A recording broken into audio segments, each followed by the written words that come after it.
two. Down by two. Down by two. Now they're out of timeouts. Down by two. 1.3 left. Down two. Gets a shot off.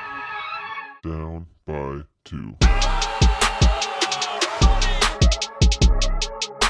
You know, adding to the game, and you know, I've been part of the franchise now since NHL 20, and we're on NHL 24 right now. So, you know, if you were to take even 200 hours from all that, and you would have lost some with Ray no longer with the game and Cheryl part of the game now. Yeah. You know, I would have to venture to guess that there's got to be at least 600 hours of commentary that from just my side alone.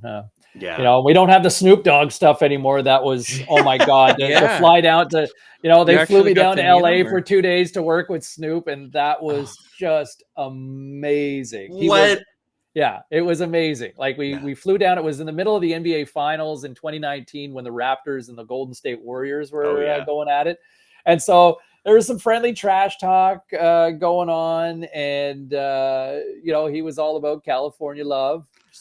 Not surprising. But it was just, honestly, Snoop was everything you would have ever imagined him being and beyond from his, like, just the person that he is. And a guy who just, he took a lot of breaks. A lot of breaks. Are you kidding me? He had a lot of handlers. A lot of breaks. I mean, he didn't always have to break in the, you know, he was productive. He multitasked a lot as we worked. But it feels like you got to work on his terms a little bit. Oh, no, totally. I think our producers thought we had him scheduled from like 9 to 5. And I think he kind of came into the studio at like 11. And then, you know, you get about 90 minutes and like, all right, that's great. Let's take lunch and, you know, take another 90-minute break and then come back and get another 90 minutes. And it's like, all right, let's call it a day. So, you know, kind of, you know, an 8-hour day kind of turned into maybe 3 hours of actual productivity.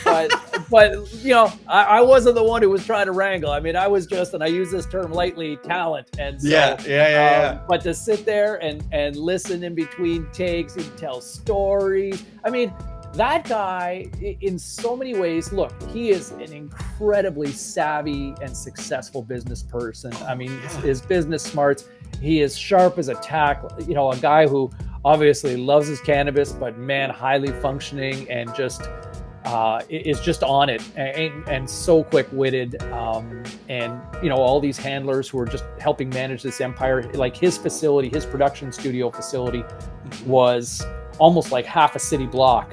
And, you know, it was all gated off, but, you know, you go down the hallway and you had, you know, a radio studio, you had a recording studio for, if you were recording an album or something. He had 3 studios for video productions or film productions that were green screened, that, you know, the big 3, that basketball league that Ice Cube runs, they operated some of their broadcast out of there. So, you know, it was just full-on multimedia production machine in this giant facility. And here we were for a couple of days. And, I mean, this guy was making, I mean, all this guy was doing is breathing and he was making money. And, you know, to kind of just have a few hours and listen to some of the stories he had, you know, talking about his role in Half Baked with Dave Chappelle. And, like, he was just, you know, stories about him meeting Muhammad Ali and so, like, he was at the root of it. He's just a sports guy. He's, you know, obviously the guy's worth millions and millions and millions of dollars, but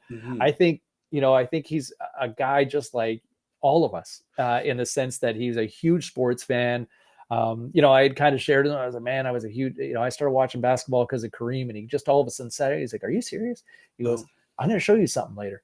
And okay, well, I didn't think anything of it. And the day wrapped up and he left the studio and he came back like out of the blue 10 minutes later and comes back and he's got 2 of Kareem Abdul-Jabbar's all-star rings that Kareem had auctioned off a lot of his memorabilia a few years ago. Yeah. And he's like, I got these 2. I bought these. He goes, man, that was my guy as well. And so I think he had the 1971 all-star ring because that was Snoop, the year Snoop was born. And then I think he had the 85 ring, I want to say, and that was Kareem's last all-star ring. So it was just like, but the fact that he remembered that conversation from So he had hours a prior. Bucks one and a Lakers one. That's insane. That's crazy. And so and he wound up he left the studio and we had this conversation hours prior, right? And the fact that he remembered that, it meant a lot. And he was such a professional. And one of the coolest things about him is, you think about how iconic that guy is and how big a star he is. Mm-hmm. One of the first things he said when he sat down